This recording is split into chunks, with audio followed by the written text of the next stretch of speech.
find upper limit of a real sequence. Last two steps. The first theorem characterizes the upper limit. Alright, so the statement here, a real number A star is the upper limit. We know upper limit always exists for any sequence. Okay? So now we say a real number, okay? So this is not negative infinity. Our class is going to test a real number. So a real number A star is the upper limit of a real sequence. Right? If only if two conditions are satisfied. The first one is that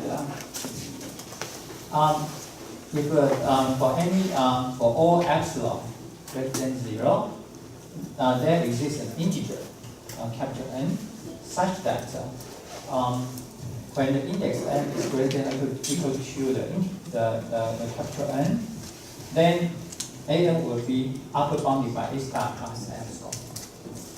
Okay, so right, so that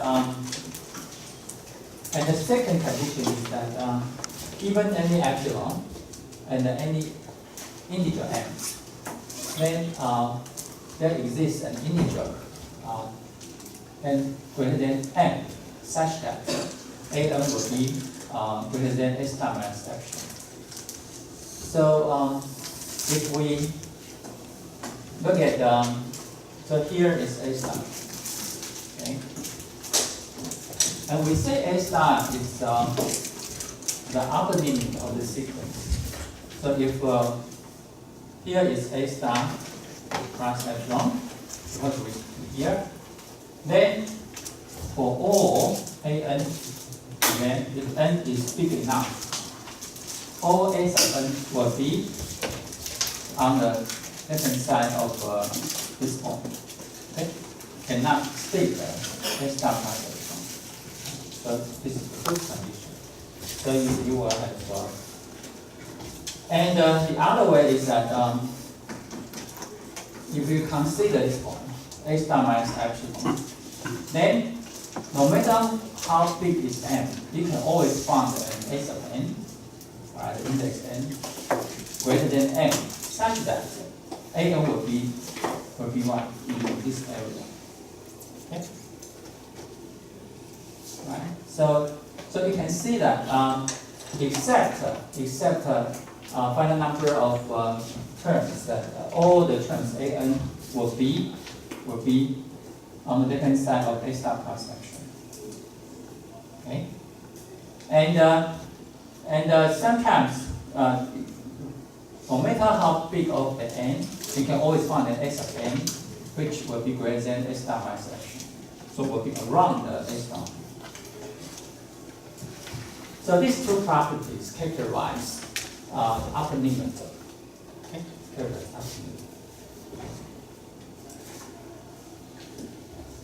Okay.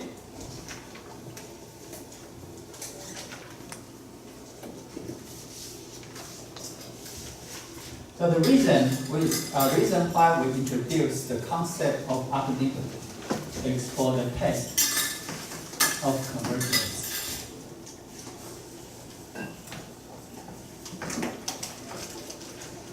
Of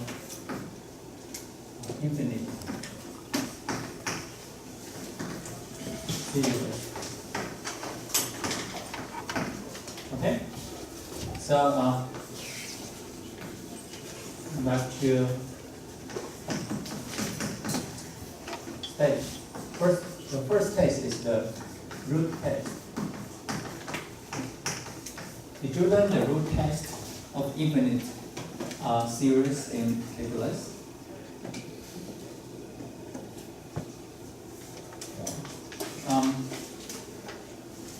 Okay, if you don't know the root test, please raise your hand. So you all know that. Okay. All right. So my version here, maybe you can regard it as the most extended version. Okay. All right. So given an infinite series. Okay. Summation an of real or complex numbers. Okay, so so we can consider infinite series of real numbers or infinite series of complex numbers. Okay. You can think about that. Now we let alpha to be the mean soup of the square root, the nth square root of the absolute value of an. Okay. So if an is complex, you know the absolute value of n is still a non-negative number, so it's real. Okay. And you take the nth root. All right, and so we have a sequence, right, of the nth root of the absolute value of the terms here. And we know that the soup or the upper limit always exists. We know always exists. So we define this upper limit to be alpha. Okay. So in principle, alpha exists. And because the terms is non-negative, so of course alpha should be greater than or equal to 0. Okay. Now, then, first, if alpha, if the upper limit of alpha is less than 1, then this infinite series converges absolutely.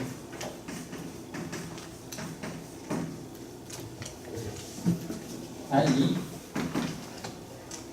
if you don't know absolute convergence, please raise your hand. So you all know what is absolute convergence.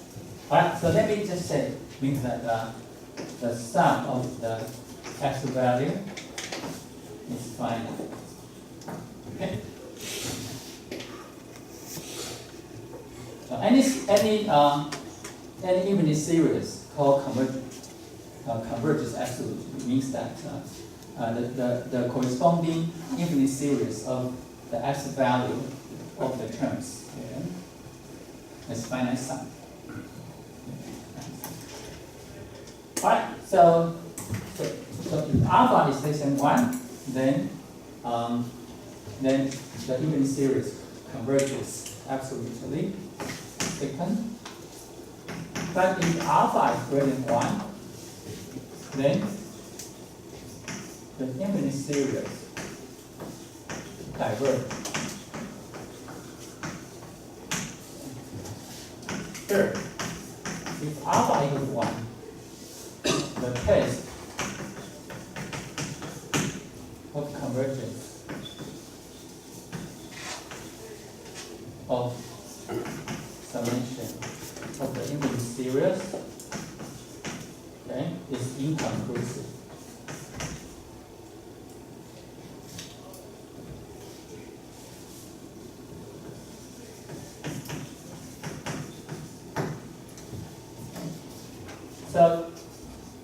So basically, the root test gives you almost all the information about the convergence of an arbitrary infinite series. Right? This is very important. This is very important because this covers almost everything. The thing is that the upper limit always exists. Okay?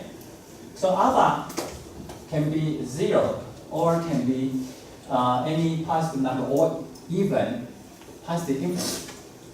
Okay, so if alpha is infinite, okay, it could be infinite, okay?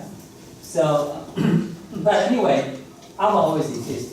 And this parameter alpha give you the the status of convergence. Okay, so if alpha is less than 1, then of course the infinite series converge absolutely. Not only converge but also converge absolutely, because absolute convergence is stronger than convergence. Okay? On the other hand, if alpha is greater than 1, then this infinite series diverges. The case is that if alpha equal to 1, then the test is inconclusive. And I will send you my notes. So in the proof of this part, I will give 2 examples.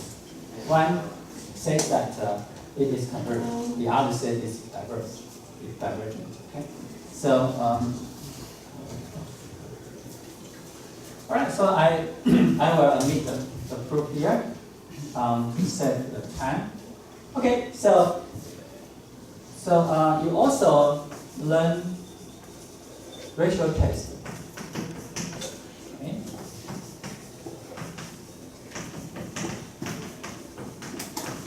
Okay. Now, the ratio test is inferior to the root test because it's incomplete, as you can see in the statement. So consider an infinite series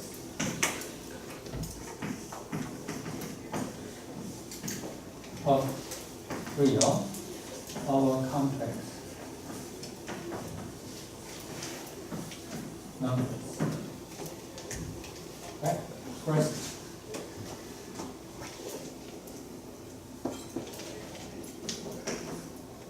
it converges absolutely if the mean sum of the ratio, right? The absolute value of the ratio, right, is less than 1. So this is the famous ratio test. Because you take the ratio of the term, right? And then take the absolute value. Now you have a sequence of non-negative numbers. And you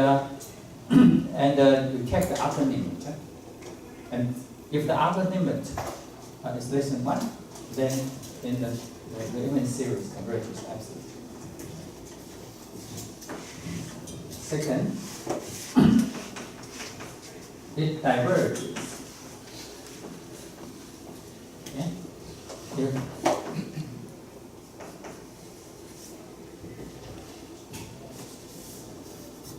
If there exists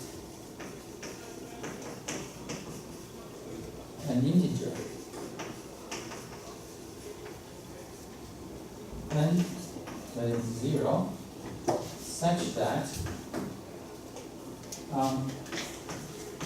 the ratio,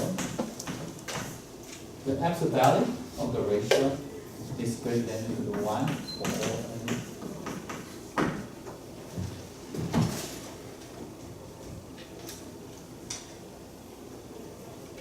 This says that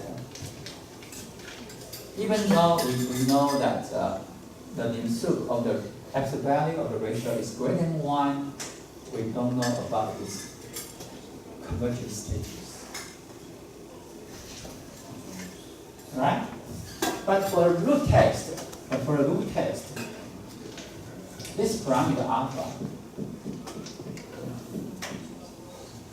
give you the sufficient value. If alpha greater than 1, you know that this infinite series diverges.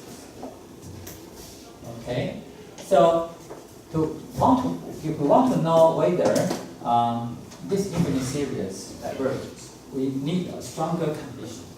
The strong condition is that you must find an integer, capital N, such that the absolute value of this ratio will be greater than equal to 1 for all index n greater than equal to the capital N.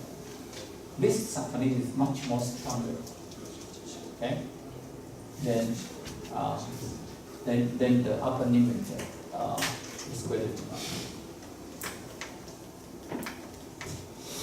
But root test is usually more convenient because you just take the ratio, right, of the two neighbor terms, right? So you can find that in application, the ratio test is sometimes more convenient than the root test. But the root test gives you almost all the information. Okay, so in mathematics, I like usually people use the root test to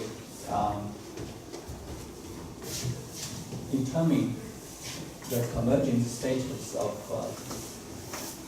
an infinite series. Any questions?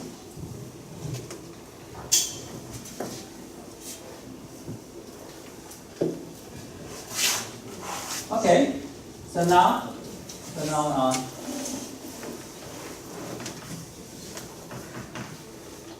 we will consider power series.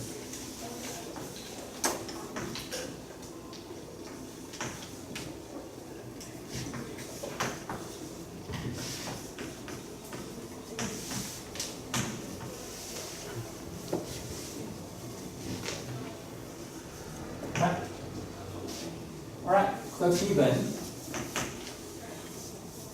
a real over complex number is 0 and a sequence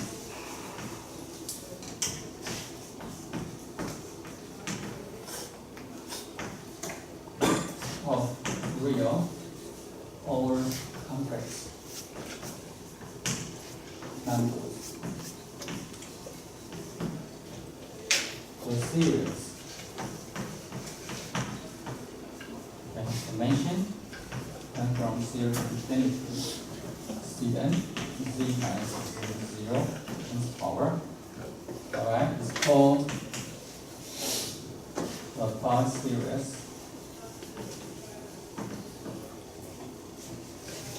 Expanded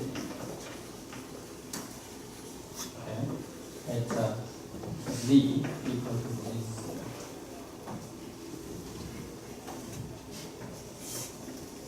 Where z0 is called the center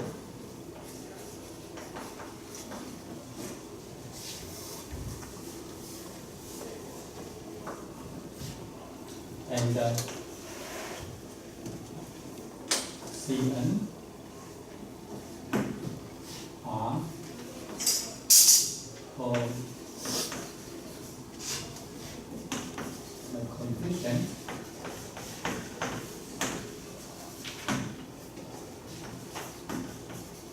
of the power series.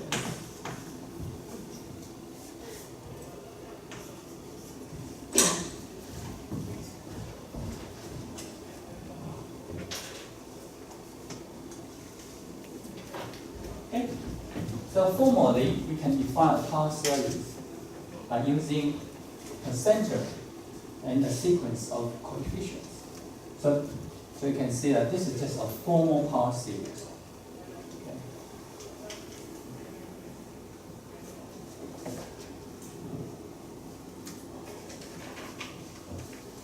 Now, depending on the value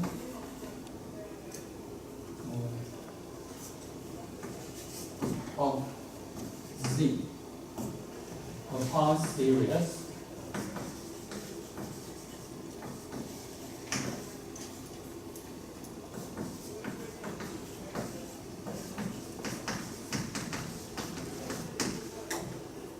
may converge or diverge.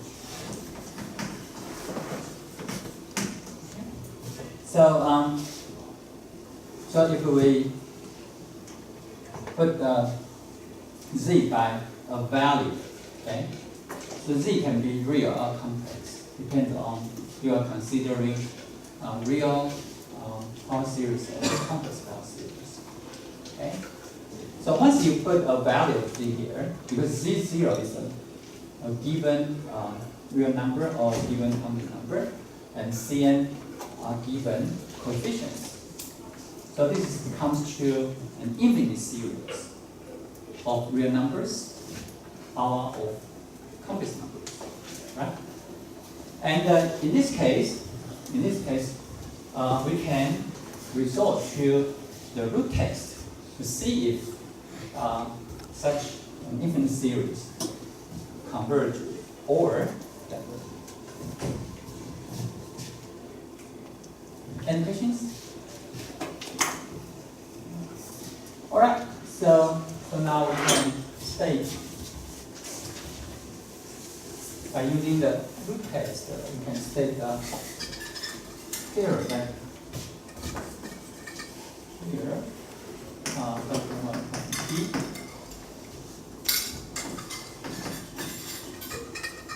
so given a power series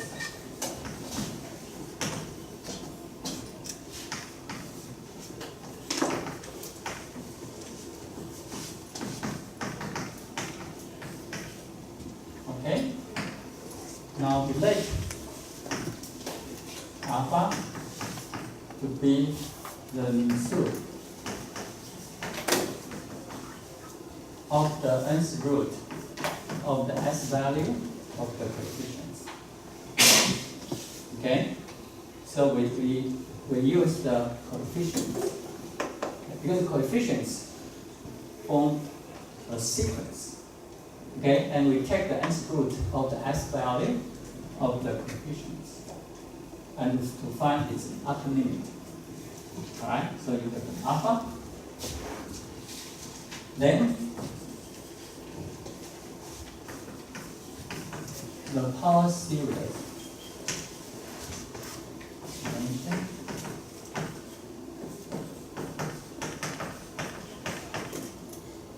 converges absolutely if z minus z0 is less than 1 over alpha, then diverges if z minus z0 is greater than 1 over alpha. Okay, so now we have a clear cut. Right? We have a clear cut to know when you put so if z minus z0, or this is the distance, right? We can say this is the distance. The distance of z from z0 is less than 1 over alpha. Then we know that this power series converge. So the power series converge in an interval or in an open disk if we consider the complex plane. Okay. But outside of the interval, right, then the power series will diverge. Okay. But so there is one condition we don't know is that when z minus z0 has an s value equal to 1 over alpha, at that point you don't know whether it is convergent or divergent. Alright, it depends on the case, depends on the power series you consider. So you have to look detail of the power series.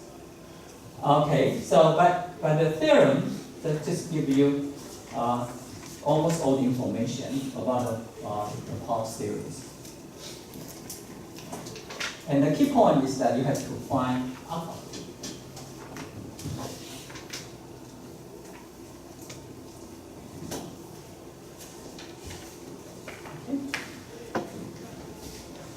Right, so the proof of this theorem is from the root test given before.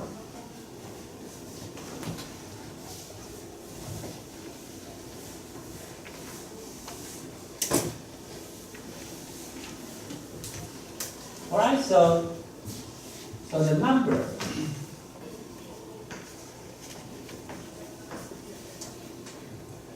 rho equal to rho defined to be the reciprocal of alpha.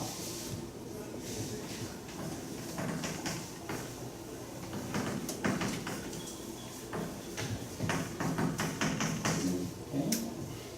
It's called the radius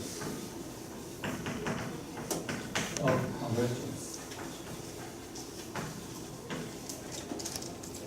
ROC of the power series summation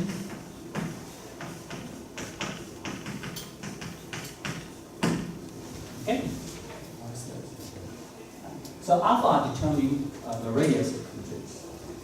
Okay. So if the distance of the z from z0 from the center, alright, is less than the radius, then the power series converge absolutely. But if the distance of z from the center is greater than the radius, then the power series will diverge. Okay? So you have a clear cut here. So up to now, you know the value of the concept of equanimity, right? So at the beginning, when I introduced equanimity, you may wonder why Professor Lu want to introduce such a strange number. Right? But this number actually is very useful because that it characterizes the convergent behavior of the power series.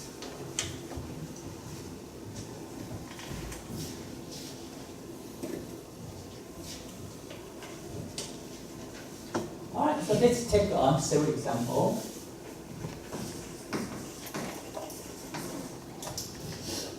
Okay.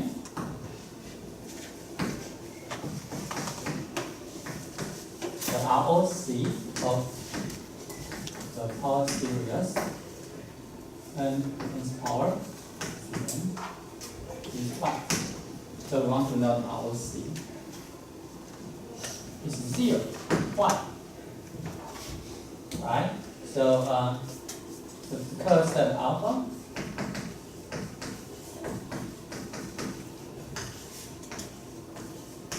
okay.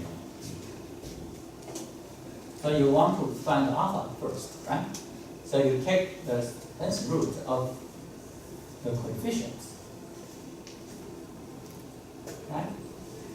And this is n. It's just n here. And you can see that the lim suit is first, right? Because by definition, this is lim.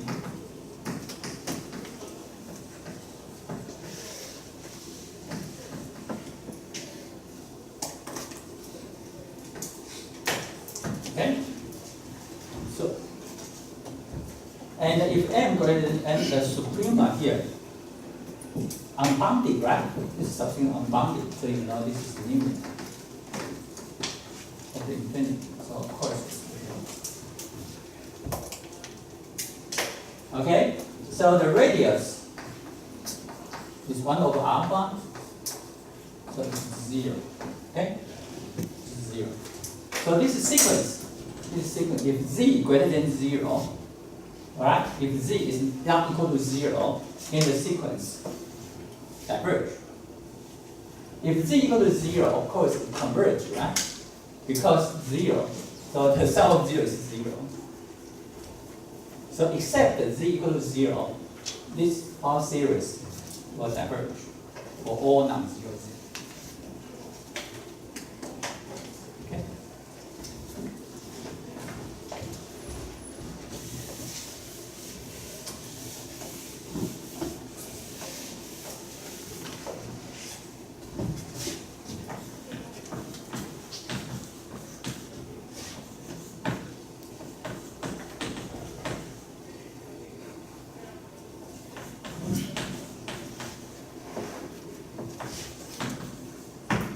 On the other hand, the ROC of this power series is infinite.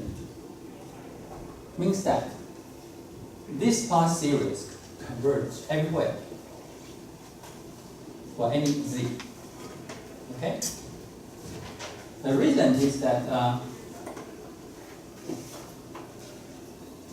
I'm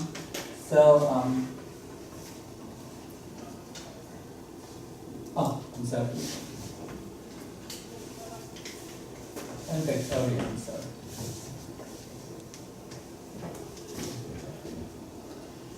Okay, in this case,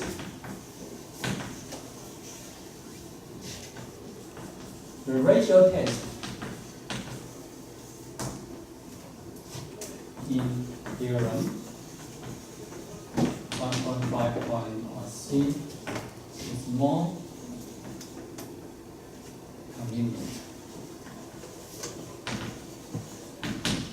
Okay, so let's see that.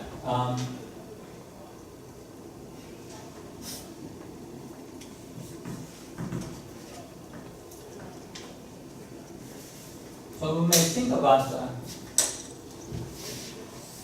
this to be an. Okay, so an plus 1 divided by an, we take the x value and we find that it's 2 and equals infinity. Okay, so now an plus 1 is z n plus 1 and n plus 1 factorial. Right here is z n divided by n factorial. Okay, so you have limit n equals infinity, and you have z. Oh, so you don't need the value sign. And n plus 1. Okay? Right? I mean, so I forgot.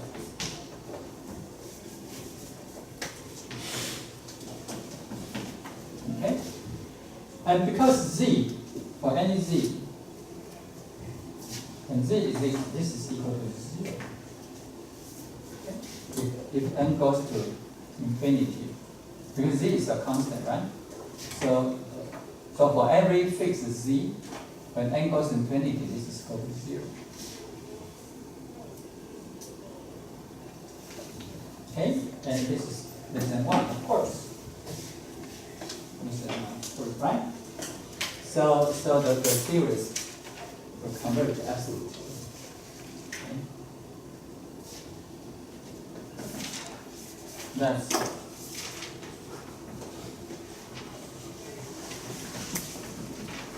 n factorial En converges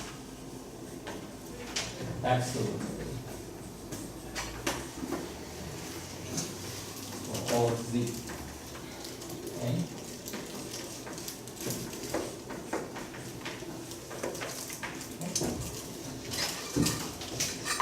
So the radius of convergence, of course, is now. Of course, you can apply the root test to find the alpha here, but you need a more elaborate techniques to find it. So, third example.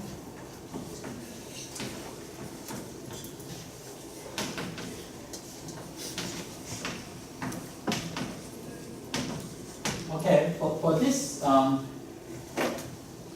geometric sequence, you know the radius of convergence is always 1. Of course, you know that from calculus, right? And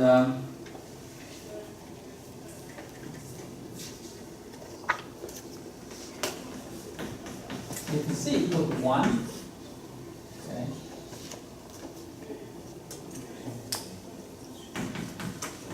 the power series, okay, diverges since the power of z plus 9 go to 0 as n goes to infinity. Because if a infinite series converge, then a necessary condition is that the term goes to 0, right? The term has to go to 0. This is the necessary condition. Now, if the absolute value of z is 1, then the nth power of z does not go to 0 as n goes to infinity. So of course the sequence. So this power series will diverge, right? When z, the absolute value of z, greater than or equal to 1. So we know in the boundary points that we know exactly that the power series diverge.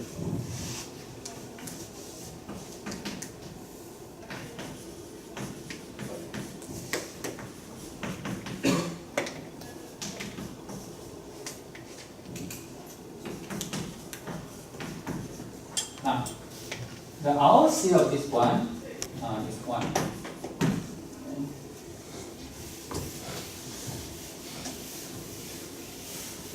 The reason is that alpha is so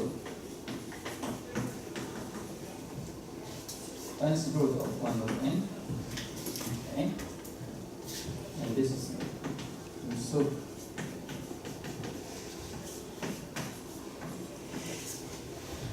But the nth root of n as n goes infinity converges to 1.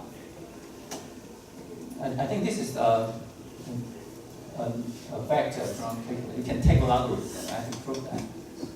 So I think you have experienced. Okay, so this is equal to 1. So alpha is equal to 1. So rho is 1. So the radius of convergence is 1, of course. Now, how about when z has h value equal to 1? Okay, so the boundary point. So if z equal to 1, then the power series diverges. Right? So when z equal to 1, you have a harmonic sequence, right? So the infinite series of the harmonic series sequences is infinite. Okay? So of course, if z equal to 1, then the power series diverges. But for any, it's very interesting, for any other z with z equal to 1, the power series converges. So this is very interesting, especially in the complex plane. So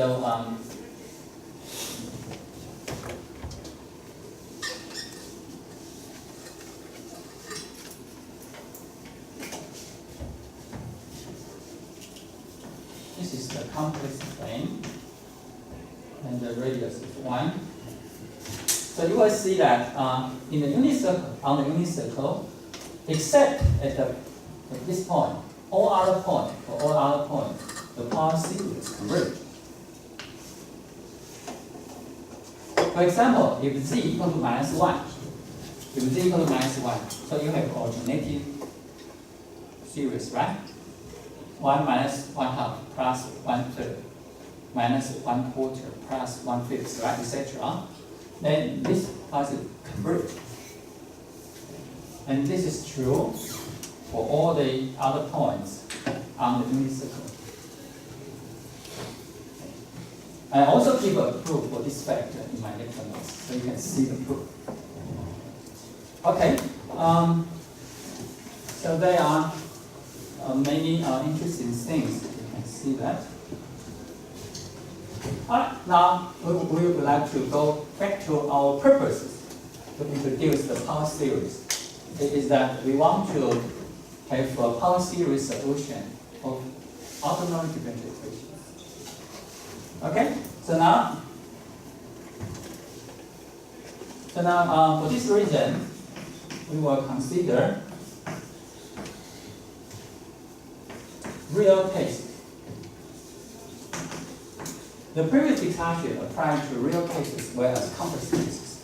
So in the third part of this semester, we will consider complex variables. In that case, we will go back to here, okay? But we already know something about that. Okay? Now, for a real center x0 and real coefficients,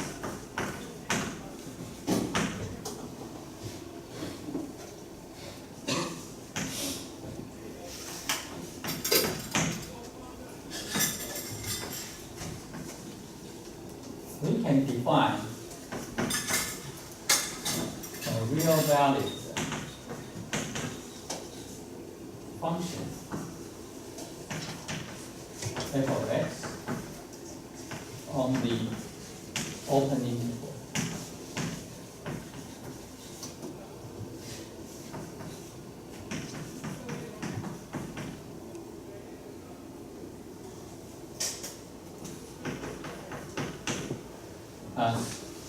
So we define this series. Okay. The reason is that for any x in this interval, we know the power series converge is absolute. So the function has a unique value, so it's well defined. Alright, so we can use the power series to define a function. Okay. Alright, so now the function f of x is well defined.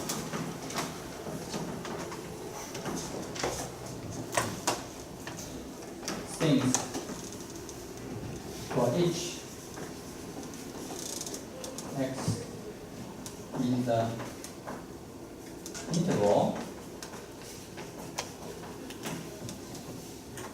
the infinite series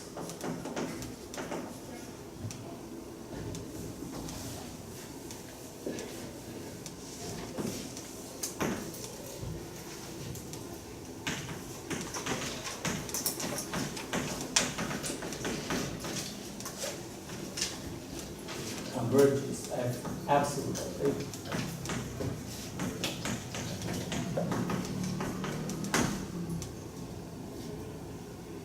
Okay, in this case, we shall say that the function f of x has a power series extension about the point x equal to x is 0.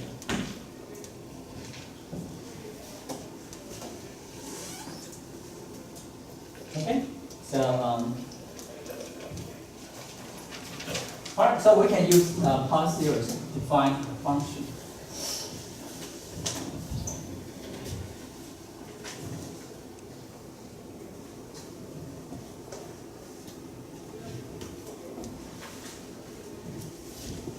Okay, on the other hand,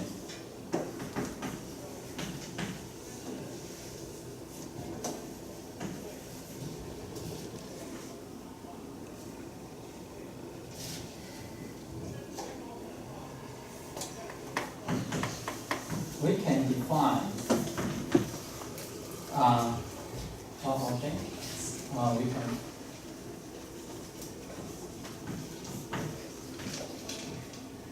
form a sequence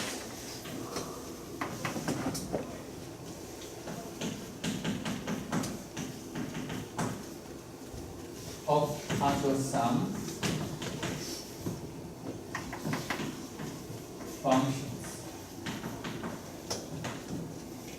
So xn of x is defined to be the partial sum k from 0 to n ck x minus x0 is point. Right? So this is a polynomial function, of course, right? the partial sum function is a polynomial function. So it is defined on the whole real line.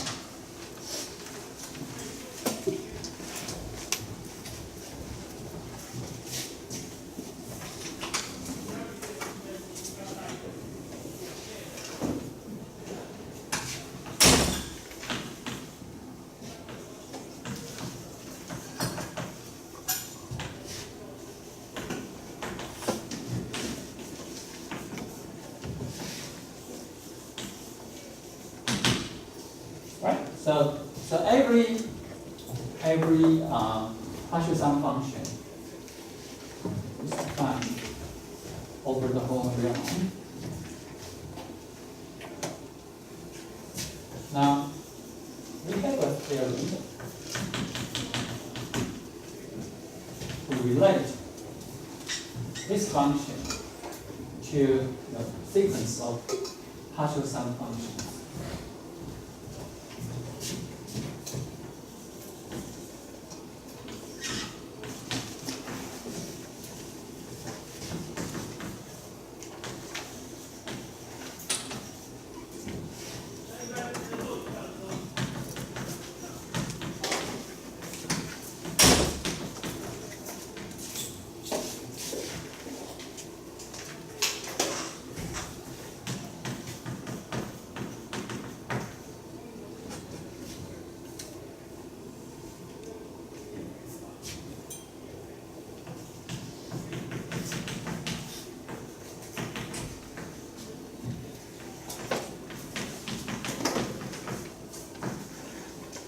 Alright, converges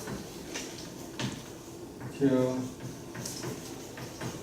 the function defined by the postulates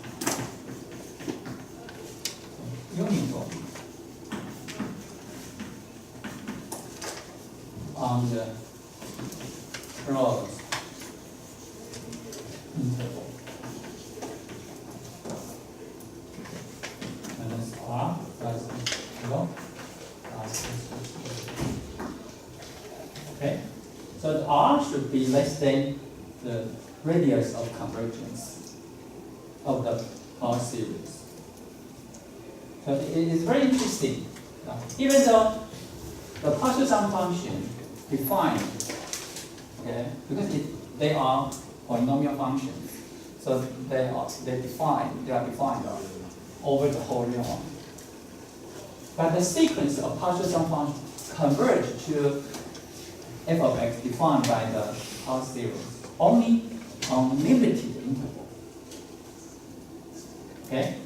And the convergence is uniform. It means that we don't care about the x value, the real value of x in this interval. So for any x over this closed interval, then the function, the whole function will converge. So the behavior is just like that. So suppose that so this is x0, and you have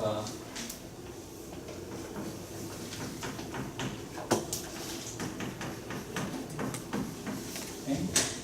Now you can find, and for every or here,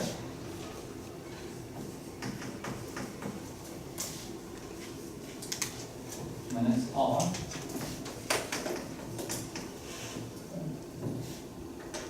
Now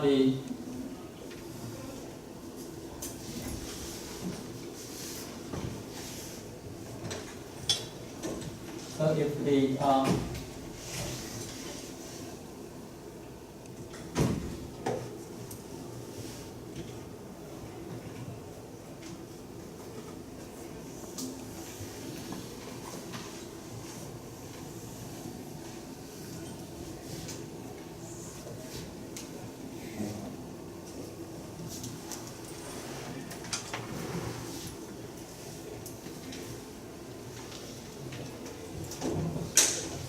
okay, this is the original function here. And you use the partial sum function to approximate it. Right? And the approximation is that you will get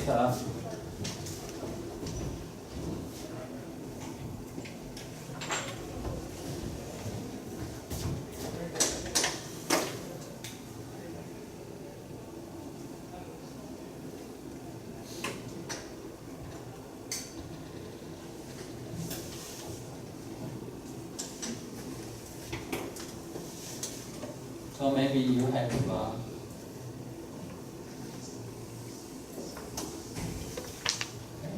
So this is x1, and you may have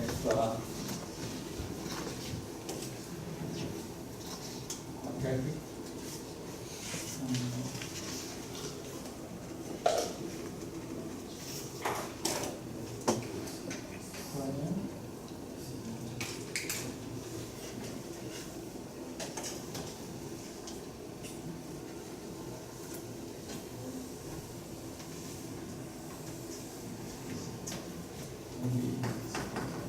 Etc. So the function x of n will approach to the curve f of x uniformly, means that the adder can be controlled over the whole course interval. They can be controlled. So this is the way to say that.